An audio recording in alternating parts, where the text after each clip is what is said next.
Good evening to everyone. This is the Power of Healing with Utabi. Ungewakhethelo, ngingokhanya, ngingonompilo.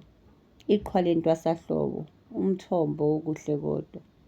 Inkosazana yelanga nenyanga, inkanyezi yamakhosi, umtungwa, ungowekhethelo. So I was busy with things. And something came to mind. Besibhizi sikhuluma over the past few weeks sikhuluma ngokuvuka kokhokho ukuthi nababokhokho bayavuka bayayilungisa i-country nako kuyazamazama ngapha nangapha kuyalungiswa i-country kodwa akuzukusisiza ukuthi i-country ilungiswe abantu bahanjiswe imisebenzi ivuleke kodwa abantu abekho ready. Are you ready? Ngoba bantwana basekhaya ichibi liyazamazama manje ngisho nendoda eyayimpumputhe lathi maselizamazamisa ichibi ibone ukuthi akunamuntu oyifakayo yamemeza. Inkulumo yami iya la. Akuzukusisiza ukuthi singalwela ukuthi izwe malibuye kithi kodwa thina singekho ready.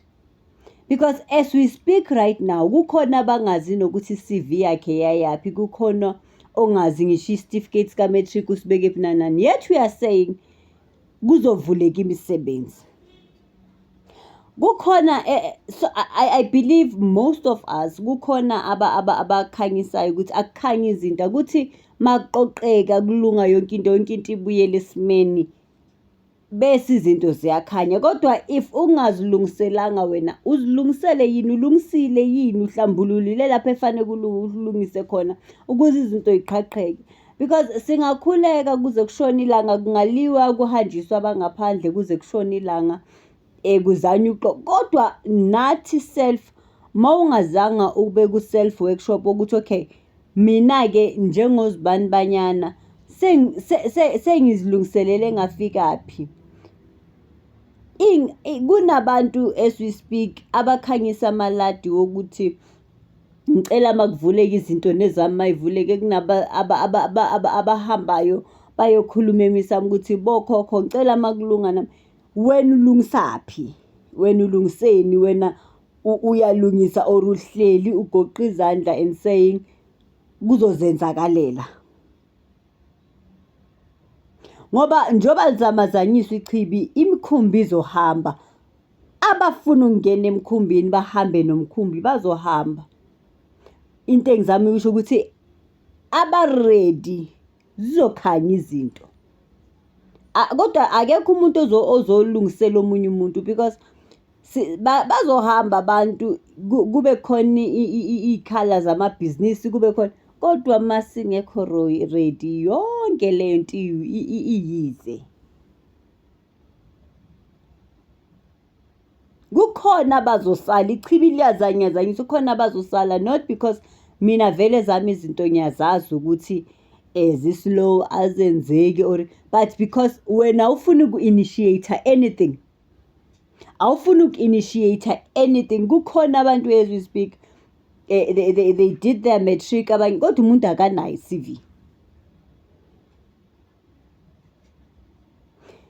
Udlale yiphi indima wena? Okay kube khona abathi vele izinto zasekhaya ayilungi. Kukhona okuzamayo or ayilungi because ufuna zilungele zona ngingazi kanjani ziqhube zona. Ngike ngakhuluma ngathi imoto ungayistarta kodwa uma ungayidrayiva ayizukuya ndawo. Are we ready for the change thina? Are we ready because angithi after ukulungiswa khona okuzobe kulungile. Ready wena njengaloko kuzobe kulungile. Ngoba ngisho ithunywa zingala kanjani, ngisho amadlozi namathonga whatever that you might want to call it ingalwa kodwa umuntu mayehlalele akukho kuzoyenzeka.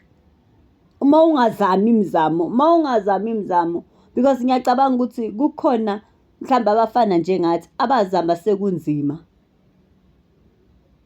Bazame imizamo ukuthi izinto unayo imizamo yini or konke kuzozilungela nje. Ngoba kukhona i-initiation nawe kufanele kuyenze ekutheni izinto zilunge. Asikhulumi manje ngabantu bomoya kuphela nabantu spiritually gifted kuphela. Sesikhuluma nawo wonke umuntu. Kukhona umzamo, kukhona okuzamayo, kukhona ukuyilungiselela, kukhona yini. Are you ready? That's all I wanted to say. Good night.